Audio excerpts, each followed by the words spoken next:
Hey, what's up guys, SullyDubbed here, and today I'm doing a video review on the Dunu DN2000 earphones. So first of all, I'd like to thank Dunu for actually sending these out for review. After having reviewed the Titan ones and being extremely impressed with them, I was very much intrigued to see how the DN2000s compared.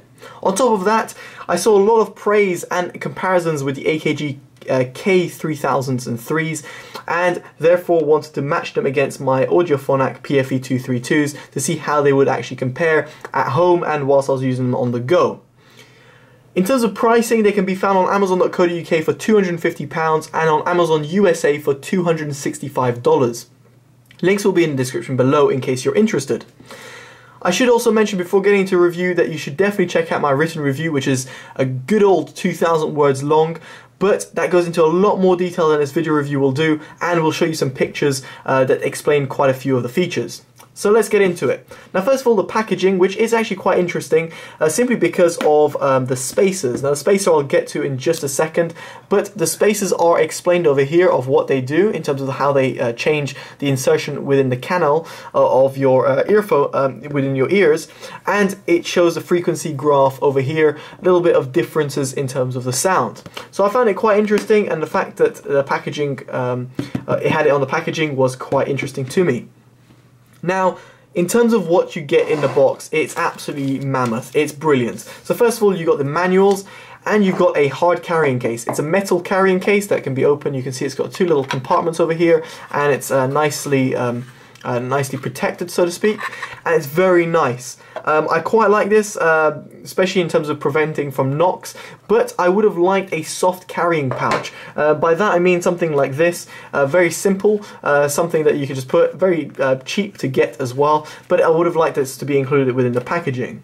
But other than that, it's got everything you'd ever want to imagine in a set of earphones. So you've got an airplane adapter, you've got some foam tips which are medium sized, you've got a 1/4 inch adapter, a shirt clip, you've got ear stabilizers, which I'll get into just in a bit, you've got over the ear hooks, you've got silicone grey tips which are slightly harder than the white silicone tips which can be found here.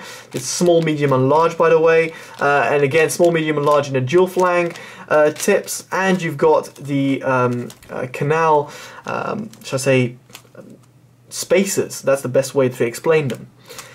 On the earphones themselves, I've got the stabilizers in medium, and I've got medium-sized silicone grey tips, and I've got the grey canal spacer. Now the spacer is something I want to explain because it's quite interesting.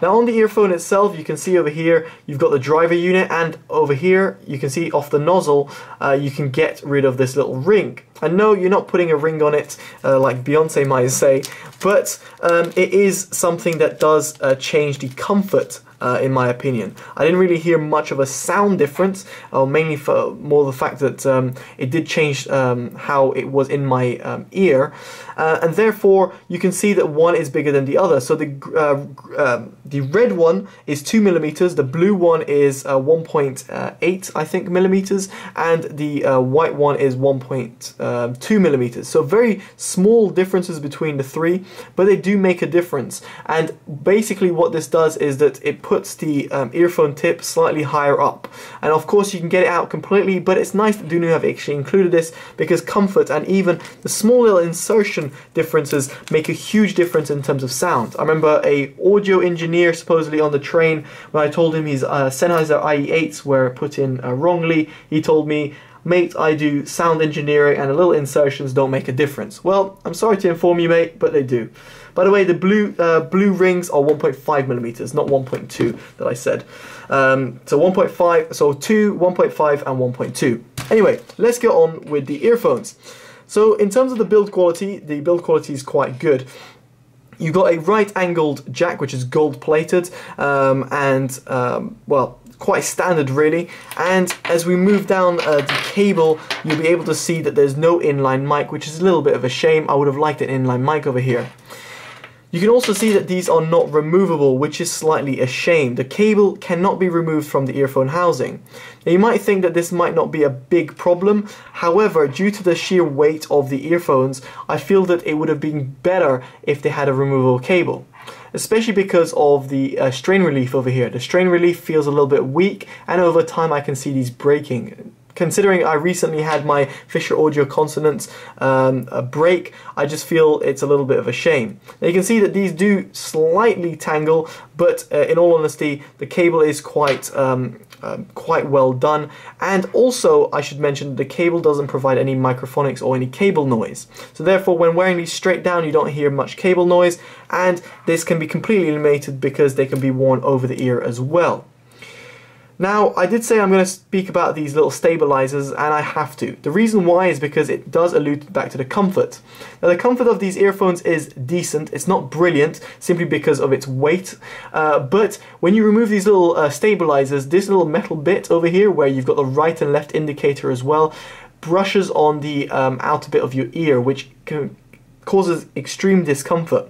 Obviously this is up to you in terms of how your ear is, but for me, be it over the ear or straight down, without these little stabilizers, this metal bit rubbed against my ear and caused discomfort. So therefore I had to wear these little stabilizers, which isn't a bad thing, but it's just something that you should bear in mind when using them.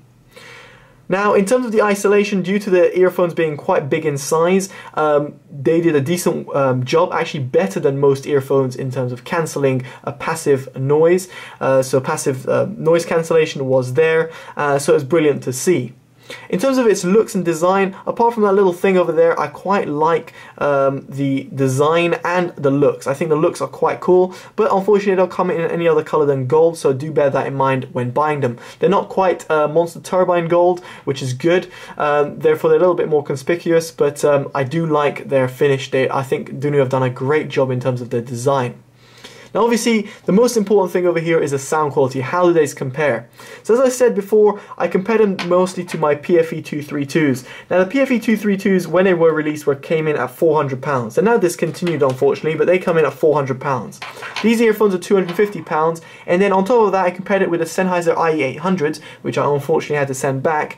But I compared them to them, and on top of that, the Titan ones, which punched well above its £90 price tag. So I had a variety of products to compare it to, and other earphones of course, and the Sennheisers, and the Dunus did really amazing. The DN2000s were absolutely sensational. So in terms of breaking it down, I felt that the low ends were very good. The mid-bass had a decent, precise sound, but didn't really extend into the sub-bass that much. I felt like the sub-bass kind of cut off, whereas the PFE 232s continued having that rich sub-bass sound that I really like, despite having only two balanced armature drivers, whereas this has two balanced armature drivers and one dynamic driver. It still didn't have that sub-bass response that the PFE 232s had.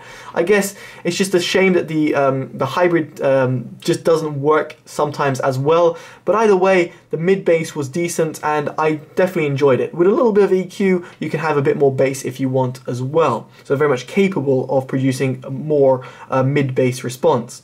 Now the mids is what really stood out for me. The mids were sensational. They were really crisp and reminded me very much of the Sennheiser IE800s. They scored a full 10 out of 10 for the mids because they were really good.